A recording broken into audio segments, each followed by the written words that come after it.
तब सवाल उठते हैं, क्या ये ठीक है?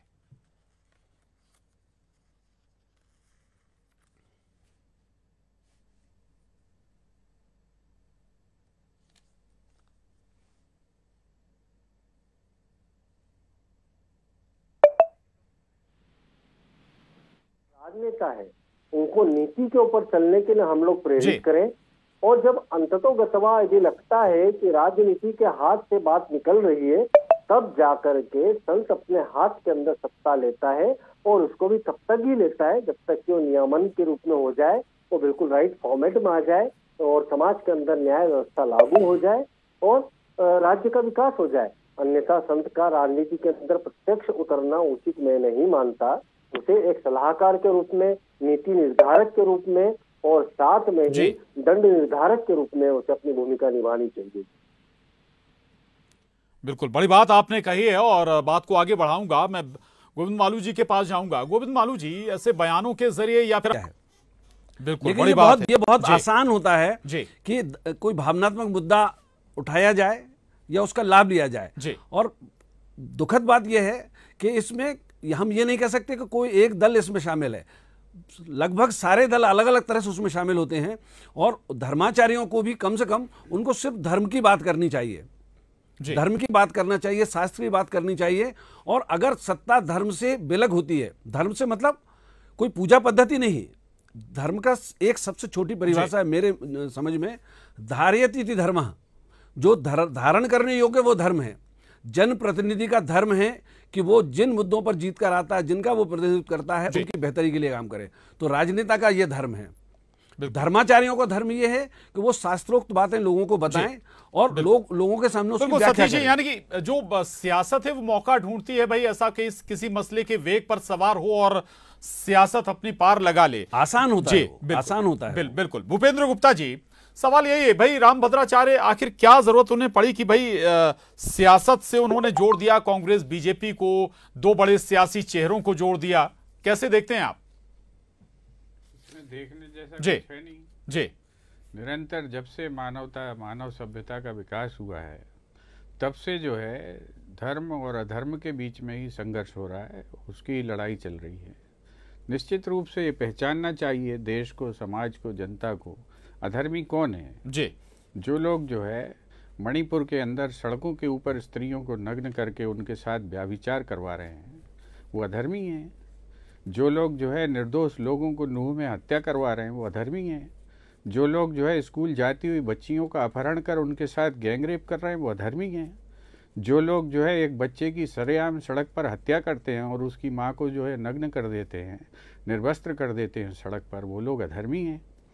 जो लोग जो है भगवान राम के लिए, नहीं, आपकी बात बिल्कुल ठीक है, लेकिन पूरी बात करने दी, पूरी बात और उनकी मनोभावनाओं से खेलने का काम करते हैं। भूपेंद्र जी सुन लीजिए ना, भूपेंद्र जी सुन लीजिए, आप शामिल थे, उनके साथ आपने सरकार बनाई थी, आप किसको समझा रहे हैं ये देश? जब तुम मलाई खा रहे थे तुम्हारे लिए अच्छे थे ये लोग, तब भी वो ये बयान दे रहे थे। तब क्या कर रहे थे सरकार? तब क्या कर रहे थे अटल बिहारी वाजपेयी जी? बताइए आप इसको। तब तो आप इसको शैवाल संरचना कहते थे।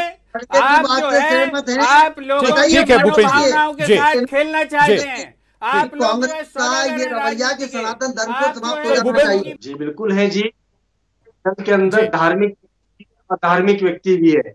हम प्रत्येक दल के अंदर कोई ये नहीं देखते कि ये पक्ष जो है वो धर्म का है, ये पक्ष अधर्म का है, हम इससे असहमत है।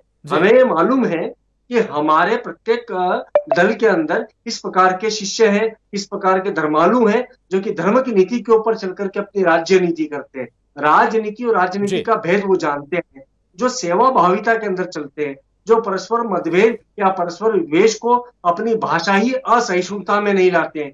उनका जो आवरण है वही आचरण को भी फॉलो करता है, उसका अनुसरण करता है। तो इसका मतलब स्पष्ट है कि यदि हम संत हैं तो हमारी भी अपनी पसंद है, वो पसंद किसी सिर्फ और सिर्फ संप्रदाय आधारित नहीं है। धर्म का तात्पर्य हमारे कि हिंदू मुस्लिम सिख ईसाई से नहीं है। हमारे यहाँ पर धर्म का तात्पर्य हमारी नैतिकता से, हमारे राष्ट्रीय चरित्र से।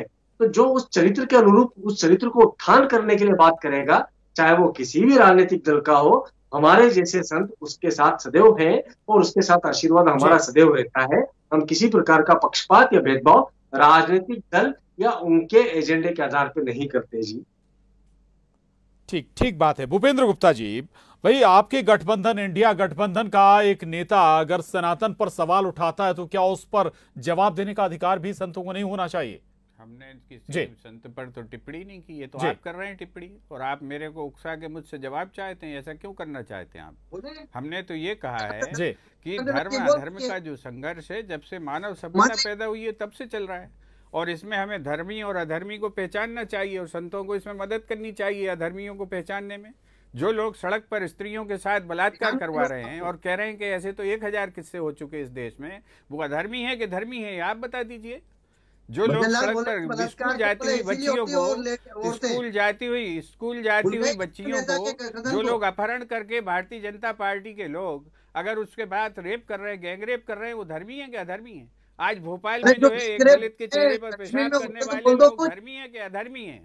जो लोग महिलाओं को मुगलकालीन सभ्यता के दौर में हो क्या, केरल और कश्मीर में क्या हुआ? ये सवाल जो है महत्वपूर्ण सवाल है, और इस सवाल का जवाब जो है संतों के माध्यम से मार्गदर्शन मिलना चाहिए कि कौन अधर्मी है कौन धर्मी है। हम तो संतों थोड़ी हैं बात करता है वो, संतों का इसलिए आप सर पे नहीं। गोविंद मालू जी सुन लीजिए ना, गोविंद मालू जी सुन लीजिए, फिर आ रहा हूँ आपके पास। जो लोग संतों का दुरुपयोग कर रहे हैं उनको जो है ये बेचैनी हो रही है, वो ऐसे कपड़े फाड़ रहे हैं। नहीं गोविंद मालू जी, एक आरोप बार बार लग रहा है कि भाई आप इस मसले को जानबूझकर शांत नहीं होने देना चाहते। विपक्ष का आरोप है कि भाई भ्रष्टाचार महंगाई पर बचना चाहते हैं आप। प्रियंक खड़गे ने बोला आप लोग जिंदा रखना चाहते हैं उसको, हम थोड़े ही। और जिंदा क्यों नहीं बोलेंगे जब सर पे आप पड़ रही तो आप उससे किनारा कर रहे हैं। प्रधानमंत्री जी ने रिपोर्ट जारी की है, 77 लाख लोगों की नौकरियां रोजगार चले गए, उस पर जवाब दीजिए। अभी प्रधानमंत्री जी के यहाँ से रिपोर्ट जारी हुई है। स्वाभाविक है कि भाई देश में धर्म को मानने वाले लोग हैं, हिंदू धर्म को मानने वाले लोग भी बहुत हैं, और जब सियासत, खासतौर से आपने जिक्र भी किया था, जब चुनावी मौसम होता है तब ऐसे मसले ज्यादा उठाए जाते हैं। स्वाभाविक है कि इनका इम्पैक्ट भी पड़ता होगा, वोटर को प्रभावित भी करते हैं। कोशिश दोनों तरफ से। देखिए, वोटर के ऊपर निश्चित रूप से असर पड़ता है, और राजनीतिक दलों को ये बहुत सूट भी करता है कि धार्मिक मुद्दे हैं, आस्था के मुद्दे हैं, इस तरह के मुद्दे जब सतह पर आते हैं तो जनता के जो मूल मुद्दे हैं वो गौड़ हो जाते हैं। जैसे सनातन वाला मुद्दा इस समय बहुत गरमाया हुआ पूरे देश में। अगर आप ध्यान से देखेंगे तो डीएमके जो है या एआईएडीएमके है, ये जो अन्नादुरई का जो आंदोलन था वो पूरी तरह से सनातन का जो धर्म है उसके खिलाफ था पहले से।